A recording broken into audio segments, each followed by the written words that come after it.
السلام علیکم عزیز طلباء و طالبات، امید ہے آپ سب بالکل خیریت سے ہوں گے۔ میں بھی بالکل ٹھیک ہوں۔ آج کا جو ہمارا ٹاپک ہے وہ ہے لوک کہانیاں، ٹھیک ہے۔ اب یہ لوک کہانیاں کیا ہوتی ہیں، کسے کہا جاتا ہے، اس میں کس طرح کی کہانیاں لکھی جاتی ہیں، یہ تحریر کس طرح کی ہوتی ہے، تو چلیں آئے ہم دیکھتے ہیں۔ اچھا، آپ کی کتاب کے صفحہ نمبر 72 میں یعنی پیج نمبر 72 میں اس کی تعریف دی گئی ہے۔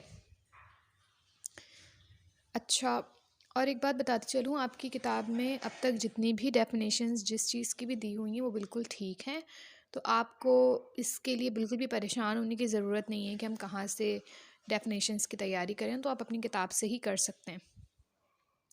جس طرح یہاں پر آپ کو سلائیڈ میں لوک کہانیاں کی ڈیفینیشن لکھی ہوئی دکھائی دے رہی ہے، لوک کہانیاں نظم میں بھی ہوتی ہیں اور نثر میں بھی۔ لوک کہانیاں عوام کے خیالات کے ترجمان ہوتی ہیں، تحریری شکل کی بجائے سینہ در سینہ دوسری نسل تک پہنچتی ہیں۔ اگر ڈیفینیشن سمجھ نہیں آئی ہے تو کوئی مسئلہ نہیں ہے، اس میں سب سے پہلے آپ کو بات یہ یاد رکھنی ہے کہ لوک کہانیوں کو نظم کی شکل میں بھی لکھا جا سکتا ہے اور نثر کی شکل میں بھی لکھا جا سکتا ہے۔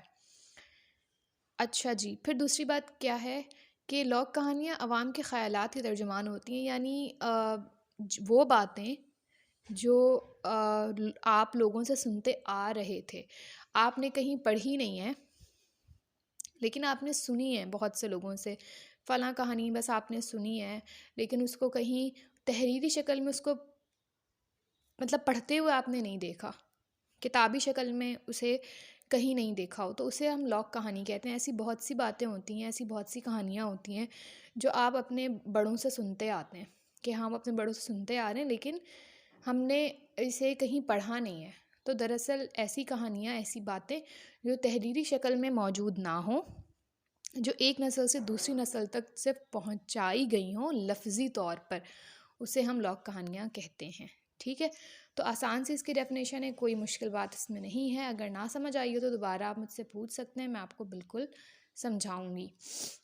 تو آپ سب سے آخر میں یہی گزارش ہے کہ میرے چینل کو ضرور سبسکرائب کیجیے اور ان بچوں تک اس چینل کو ضرور پہنچائیں جو کلاس 9 میں ہیں یا جو کلاس 9 میں جانے والے ہیں۔ آپ سب کا بہت بہت شکریہ، اپنا بہت خیال رکھیے گا۔